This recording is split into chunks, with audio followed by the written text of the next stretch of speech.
నమస్తే. ప్రస్తుతం మనతో పాటు సీనియర్ జర్నలిస్ట్ భరద్వాజ్ ఉన్నారు. ఆయనతో మాట్లాడదాం. నమస్తే సార్. నమస్తే సార్. ఇప్పుడు ఏపీలో ఏదైనా వైరల్ అవుతుంది అంటే స్కామ్స్ గురించి మాట్లాడుతున్నారు ఎక్కువగా.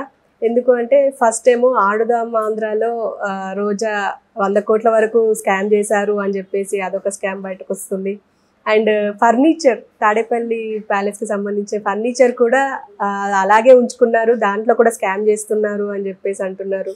అండ్ చూస్తున్నాం ఇంకా కక్ష రాజకీయాలు అంటే అవుతున్నాయా అని చెప్పేసి కూడా మాట్లాడుకుంటున్నారు. ఈవెన్ ఇప్పుడు ఆరోగ్యశ్రీలో కూడా పోయిన ప్రభుత్వం స్కామ్ చేసింది అని అంటున్నారు. ఎంతవరకు ఇదంతా సమంజసం అంటారు? అంటే కొన్ని సందర్భాల్లో ఇప్పుడు తాడేపల్లి ప్యాలెస్ అని చెప్తున్నటువంటి జగన్మోహన్ రెడ్డి ఇల్లు, జగన్మోహన్ రెడ్డి నివాస గృహాన్ని తాడేపల్లి ప్యాలెస్గా ఒక పేరు ఖాయం చేసి వీళ్ళు దాన్నే మాట్లాడుతూ వస్తున్నారు చాలా కాలంగా. టీడీపీ వాళ్ళు ఆయన ప్రతిపక్షంలో ఉన్నప్పుడు అదే మాట్లాడారు, అధికార పక్షంలోనూ ఉన్నప్పుడు అదే మాట్లాడారు. ఆ ఇంటికి ఆ పేరు వీళ్ళు ఖాయం చేశారు. లోటస్ పాండ్ కోట అనేవాళ్ళు ఆ రోజుల్లో హైదరాబాద్లో. నిన్న లోటస్ పాండ్ ఇంటికి ముందు ఉన్నటువంటి సెక్యూరిటీ కోసం పెట్టినటువంటి పోస్టులన్నీ పగలగొట్టారు. ఈ పగలగొట్టడం అనేది చూస్తే హైదరాబాదులో కూడా ఆంధ్ర రాజకీయాలు నడుస్తున్నాయా అనే చిన్న సందేహం వచ్చే అవకాశం ఉంది. అంటే అక్కడ ఓడిపోయినందుకు ఇక్కడ కక్ష సాధింపు చర్య ప్రారంభమైంది. ఇప్పటి వరకు కనిపించినటువంటి అంటే 2 కోణాలు ఉన్నాయి దీనిలో. ఒకటేమో జగన్ కేసీఆర్ వాళ్ళిద్దరూ సన్నిహితంగా ఉన్నారు. గత ప్రభుత్వాలు, గత ఆంధ్ర తెలంగాణ ప్రభుత్వాలు రెండూ సఖ్యంగా నడిచినాయి అనేది ఒక అభిప్రాయం చాలామందిలో ఉంది. అంతేకాదు ఆయన రేవంత్ రెడ్డి గెలిచినప్పుడు కనీసం పేపర్ ప్రకటన మరొకటో కూడా ఇవ్వాల, అభినందనలు తెలియజేస్తూ. అయితే కేసీఆర్ గారి కాలు విరిగినప్పుడు మాత్రం పరామర్శకు వచ్చేళ్ళాడు ఆయన ముఖ్యమంత్రి హోదాలోనే. దీని మీద చాలా నెగిటివ్గా ట్రోల్ అయింది ఆ టైంలో. కేసీఆర్ జగన్ అంటే కేసీఆర్ ఒక రకంగా గురువు జగన్కి అనేటువంటి ప్రచారం జరిగింది ఆ టైంలో. ఇప్పుడు ఉన్నటువంటి ప్రభుత్వాలు, ఇప్పుడు మళ్ళీ అంటే ఎన్నికల తర్వాత ఎన్నుకున్నటువంటి 2 ప్రభుత్వాలు 2 రాష్ట్రాల్లో, ఇక్కడ కాంగ్రెస్ ప్రభుత్వం, అక్కడ కూటమి ప్రభుత్వం, ఎన్డీఏ ప్రభుత్వం. ఎన్డీఏ ప్రభుత్వానికి ఇక్కడ ఉన్నటువంటి కాంగ్రెస్ ప్రభుత్వానికి కూడా ఒక సయోధ్య నడుస్తోంది. ఇది గురు శిష్యుల ప్రభుత్వాలు అనేటువంటి అభిప్రాయం చాలామందిలో ఉంది. అందులో మెజారిటీ వాస్తవం కూడా ఉంది. అందుకోసమే లోటస్ పాండ్ మీద దాడి జరిగింది నిన్న. లోటస్ పాండ్ దగ్గర ఉన్నటువంటి జగన్మోహన్ రెడ్డి ఇంటి తాలూకా సెక్యూరిటీ పోస్టులని వాళ్ళు బుల్డోజర్లు పెట్టి కూలగొట్టడం నిన్న జరిగింది కార్యక్రమం. ఇదే పద్ధతిలో ఈ కక్ష సాధింపు అనేది ఇక్కడ దాకా విస్తరించినప్పుడు, పక్క రాష్ట్రం దాకా విస్తరించినప్పుడు ఆ రాష్ట్రంలో డెఫినెట్గా ఉంటుంది. దాని తాలూకా ప్రభావం కూటమి గెలుపు అనే వార్త వచ్చిన మరుక్షణం వైసీపీ కార్యకర్తల మీద జరిగినటువంటి దాడులు చూసాం మనం. అది కూడా కక్ష సాధింపులో భాగమే. ఇప్పుడు మంత్రులుగా కార్యాలయ ప్రవేశం చేసినటువంటి ప్రతి మంత్రి ఆ శాఖలో గత ప్రభుత్వం చేసినటువంటి తప్పుల్ని ఎత్తి చూపి అప్పుడు జరిగినటువంటి అవకతవకలన్నిటి మీద మేము విచారణ జరుపుతామని మాట్లాడుతున్నారు అందరూ. కార్యాలయ ప్రవేశం చేసిన మరుక్షణం మీడియాతో వాళ్ళు మాట్లాడుతున్న డైలాగ్ ఇదే. ఎవరైనా కావచ్చు, ఏ మంత్రి అయినా కావచ్చు. ఈ మాట్లాడేటువంటి క్రమంలో ఈ ఫర్నిచర్కి సంబంధించిన అంటే ప్రభుత్వపు ఖర్చుతో కొనుగోలు చేసినటువంటి ఫర్నిచర్ అక్కడ ఉంది తాడేపల్లి ప్యాలెస్లో, ఆయన కార్యాలయ భవనంలో. అది వెనక్కి ఇవ్వలేదు అనేది ఎలిగేషన్. దీంతోపాటు రోజా మీద విమర్శలు, రోజా మీద ఆరోపణలు ఉన్నాయి. 100 కోట్ల వివాదం, ఈ గేమ్స్కి సంబంధించి కొడాలి నానికి సంబంధించిన వివాదం ఉంది. ఆయన మీద కూడా ఒక స్కాము, ఒక అక్రమ వ్యవహారము, అంటే ఆయన అక్కడ గుడివాడలో నిర్వహించినటువంటి ఒక క్యాసినోకి సంబంధించిన వివాదము, దాని మీద విచారణలు కూడా జరుగుతాయి. అలాగే పేర్ని నాని గారు ఆయన మంత్రిగా ఉన్న రోజుల్లో జరిగినటువంటి యాక్టివిటీస్ మీద కూడా సీరియస్గా దృష్టి ఉంటుంది. అంటే ఆ రోజుల్లో తెలుగుదేశం ప్రభుత్వం మీద సీరియస్గా దాడి చేసిన వాళ్ళందరినీ ఏదో మేరకు కార్నర్ చేసేటువంటి ఛాన్స్ ఉంది అనేది హోంమంత్రి గారు కూడా చెప్పారు.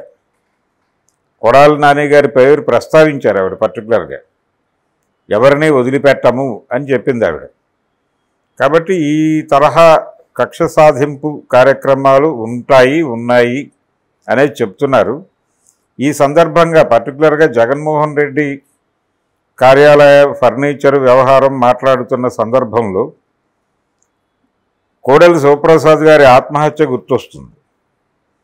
ఎందుకంటే దాదాపు ఇలాంటి, అంటే ఆయన స్పీకర్గా ఉన్నాడు ఆ రోజున, అంటే జగన్మోహన్ రెడ్డి కంటే ముందు 2014లో ఎన్నికైనటువంటి తెలుగుదేశం హయాంలో కోడెల శివప్రసాద్ స్పీకర్గా వ్యవహరించాడు. ఆయన చాలా పల్నాటి పులి అని ఆయనకు ఒక టైటిల్ ఉండేది.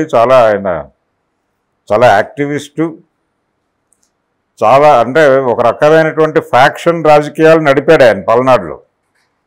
అటువంటి కోడెల శివప్రసాద్ ఆత్మహత్య చేసుకుని చనిపోవడం చాలామందికి ఆశ్చర్యం కలిగించింది. డాక్టర్ కోడెల శివప్రసాద్. సరే, ఇంటర్నల్గా ఆయనకి ఇంటికి సంబంధించిన సమస్యలు కొన్ని ఉన్నాయి. అంటే వాళ్ళ పిల్లలతో ఉన్నటువంటి సమస్యలు ఆయనకు ఉన్నాయి. వాటికి తోడు ఈ ఫర్నిచర్ దొంగతనం జరిగింది అనేది ఆ రోజున అధికారంలోకి వచ్చినటువంటి జగన్మోహన్ రెడ్డి గారి ప్రభుత్వం, ఆ ప్రభుత్వంలో పదవుల్లోకి వచ్చినటువంటి నాయకులు, వైసీపీ నాయకులు కోడెలని రెడిక్యూల్ చేస్తూ చాలా మాట్లాడారు. చాలా ట్రోల్ జరిగింది. అంటే ఎక్కడి దాకా వెళ్ళిందంటే ఒక కార్టూన్ వేసేదాకా వెళ్ళిపోయింది. అమ్మాయి పెళ్ళికి ఈ ఫర్నిచర్ అదే అడుగుతున్నాడు అల్లుడు, మీరు వెళ్ళి మార్కెట్లో కొనుగోలు చేయకండి, కోడెల శివప్రసాద్ తక్కువ రేటుకి అమ్ముతాడేమో వెళ్ళి కనుక్కోండి అని కార్టూన్ వేసేదాకా వెళ్ళింది అది, ఆ ట్రోల్. ఈ లెవెల్ ట్రోల్ని చూసిన తర్వాత ఆయన ఆ టైంలో ఒంటరిగా అయిపోయాడు, ఒంటరితనం అనుభవించాడు. ఎవరూ ఆయనతో లేరు. అంటే పార్టీ నుంచి కూడా సపోర్ట్ రాలేదు,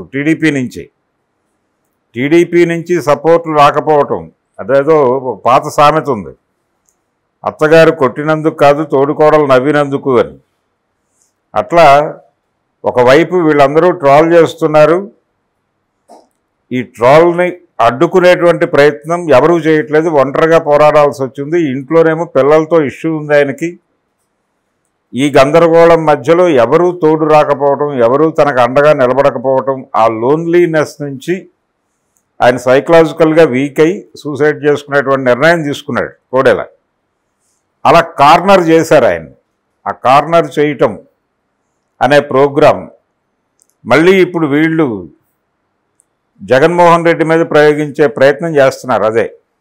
అదే ఏదైతే వీళ్ళ నాయకుడు కోడెలని వాళ్ళు కార్నర్ చేశారో ఇప్పుడు వీళ్ళు కార్నర్ చేసేటువంటి ప్రయత్నం చేస్తున్నారు. కానీ కోడెల పరిస్థితి కాదు జగన్ ఒంటరిగా ఫీల్ అయ్యేటువంటి అవకాశం లేదు. ఆయన ఎవరిని కలవకుండా కూడా తనని తానే ఒక సమూహంగా భావించుకుంటాడు ఆయన. కాబట్టి ఇప్పుడు వీళ్ళేదో ఆయన్ని కార్నర్ చేస్తే ఆయన ఫర్నిచర్ వెనక్కిస్తాడనో లేకపోతే ఇస్తే ఇవ్వనవచ్చు. ఇవన్నీ ఒక ప్రొసీజరు ప్రాపర్గా అంటే ఆ టైంకి జరుగుతుంది. అది ఈ లోపల ఈ హడావిడి, ఈ గందరగోళం, ఈ కార్నర్ చేయటం, ఈ కక్ష సాధింపులు ఇవన్నీ జరుగుతాయి. రోజా గారు వీళ్ళందరూ, ఇది ఈ రోజున కొత్త కాదు. ఒక ప్రభుత్వం ఏర్పడితే వాళ్ళు కక్ష సాధిస్తారు అనేది ఈ రోజున కొత్త కాదు. నిజానికి ఎమర్జెన్సీ టైంలో ఇందిరాగాంధీ గారి పాలన మీద షా కమిషన్ అని జనతా ప్రభుత్వం ఒక కమిషన్ వేసింది. ఇందిరాగాంధీ గారి పాలనలో జరిగిన అక్రమాలన్నిటి మీద విచారణ జరపమని షా కమిషన్ వేసిన చరిత్ర ఉంది మనకి. అప్పటి నుంచి ఏ ప్రభుత్వం అధికారంలోకి వచ్చినా గత ప్రభుత్వం తాలూకా పరిపాలన మీద వాళ్ళు జరిపినటువంటి కార్యకలాపాల మీద ఒక కమిషన్ వేయటము, అందులో నేరస్తులుగా తేలిన వాళ్ళని జైలుకి పంపేటువంటి ఆలోచనలు చేయటము లాంటి కార్యక్రమాలు చాలా చోట్ల జరిగినాయి. అందులో భాగంగానే అనేక కుంభకోణాలు వెలుగు చూసినాయి. వైఎస్ రాజశేఖర రెడ్డి గారు అధికారంలోకి రాగానే చంద్రబాబు నాయుడిని తీసుకెళ్లి జైల్లో వేస్తారు అనేటువంటి ప్రచారం చాలా విస్తృతంగా జరిగింది. కాకపోతే అలాంటి ప్రమాదం అప్పుడు వాటిల్లో లేదు. జగన్మోహన్ రెడ్డి రోజుల్లో జరిగింది. అది తర్వాత జగన్మోహన్ రెడ్డిని అరెస్ట్ చేయడం వెనకాల కూడా కాంగ్రెస్ ప్రభుత్వమే కాంగ్రెస్ పాలనలో జరిగినటువంటి అవినీతి వ్యవహారాన్ని ప్రస్తావిస్తూ కాంగ్రెస్ పార్టీ తరఫున 2 ఎన్నికలను గెలిపించిన ముఖ్యమంత్రిని ఒక నిందితుడిగా నమోదు చేసి అతని కొడుకుని తీసుకెళ్లి లోపలేశారు. ఈ లెవెల్ కక్ష సాధింపులు రాజకీయాల్లో జరుగుతాయి. అందులో భాగంగానే వీళ్ళు కూడా ప్రొఫెషనల్గానే మాట్లాడుతున్నారు. అందరూ అంటే చాలా మెకానికల్గా స్టేట్మెంట్ ఇచ్చేస్తున్నారు. కుర్చీలో కూర్చుని సంతకం పెట్టిన మరుక్షణం మేము ప్రజలకు ఏదైతే హామీ ఇచ్చామో హామీలు నెరవేరుస్తాము, గత ప్రభుత్వం హయాంలో ఈ శాఖలో జరిగిన అవినీతిని బయటకు తీసి దోషుల్ని అంటే కఠినంగా శిక్షించేలాగా చర్యలు తీసుకుంటామని మాట్లాడేస్తున్నారు అందరూ. చూద్దామంటే ఇది ఎంతవరకు వెడుతుంది. బయట నుంచి ఒక డిమాండ్ అంటే మీరు కక్ష సాధింపు ఆపి ప్రజలకు ఏం హామీ ఇచ్చారో అది చూడండి మహాప్రభు అని ఎలాగూ మాట్లాడతారు ప్రజలు. ఇది గనక కొంచెం జనాలకి మరీ వీళ్ళేదో ఈ యాక్టివిటీ కోసమే అధికారంలోకి వచ్చినట్టుగా అనిపిస్తే ప్రమాదం జరుగుతుంది.